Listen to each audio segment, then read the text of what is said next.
Everybody, so I have decided to go ahead and quickly update everybody about the earthquakes and what's going on. So I'm not going to go into much detail about the earthquakes, what they are, how strong they were, any of that. Just basically, we've had a bunch of earthquakes and storms and everything's dangerous and crazy, and yeah. I've been staying at an evacuation center. Where I live, there's not a lot of damage, but right. If you want to look anything up about the earthquakes, 2016 Kumamoto earthquakes. I'll put some links in the description box. But yeah, I've been staying at an evacuation center. It's at the top of a mountain. So I don't know if it's a mountain, but it's high enough that if a tsunami hit, which it won't, but if it did, I'd be safe. So, and I'm also not alone, which is actually the biggest reason I'm staying there. So there's 3 things I want to tell you in this video. Number 1, always be prepared. This is the biggest thing I have learned from this. This is the number 1 thing I want to tell everybody. I added a lot to my stress and my anxiety by not having been prepared if something went wrong. And I'm not talking about expecting an earthquake.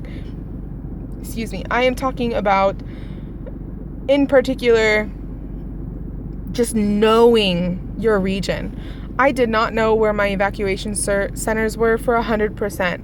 I knew roughly, but not exactly. I did not know what to do in the event of an emergency. I didn't know, for example, that if an earthquake hits and you're in an old Japanese house, you should get outside. I had no clue. I was going for underneath the table, but I mean, that only helps so much if your house collapses, which mine didn't, but just in case.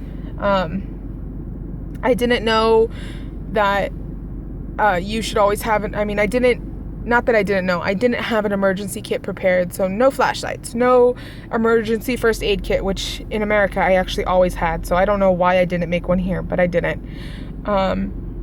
No emergency food, nothing. I had nothing prepared in case something went wrong.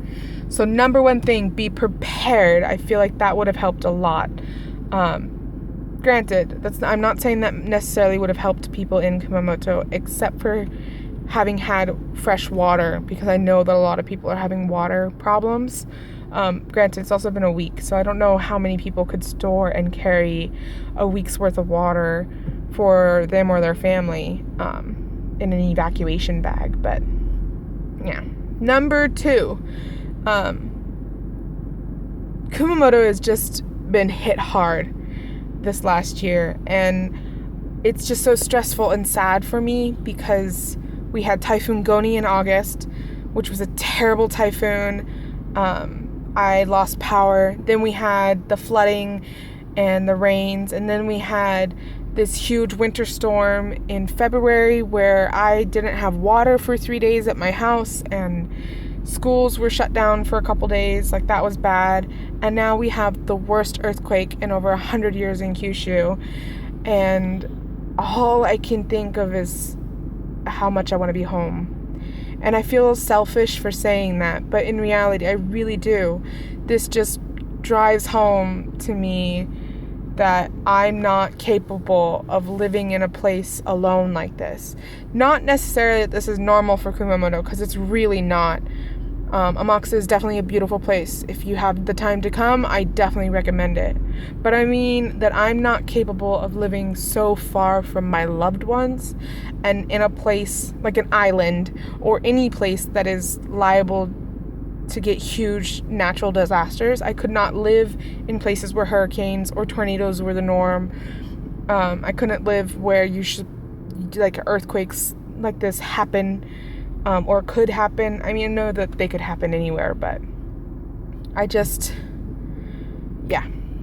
ready to go home. And honestly, if a massive earthquake hit Amakusa, like they're saying could happen, if something happened large enough that I lost my house or anything, I would probably just go home, even if my contract still has a couple months. But I'm not going to spend the last few months of my life in Japan in fear and anxiety and stress.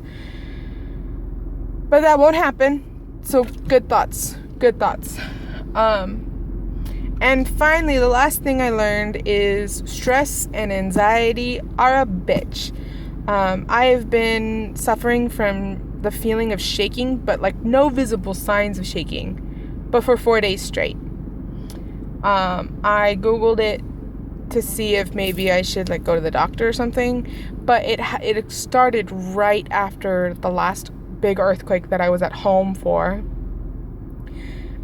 It was a size 2 or size 3. I can't remember which one, but seismic size, shindo. But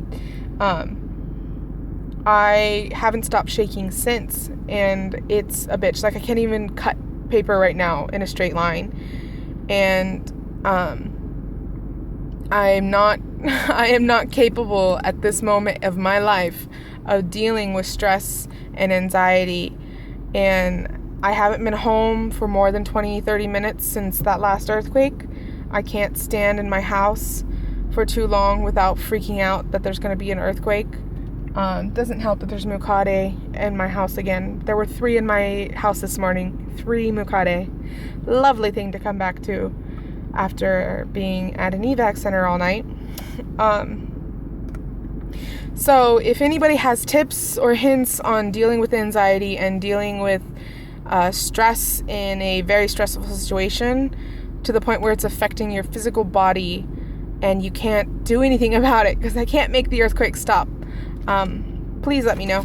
I would greatly appreciate it.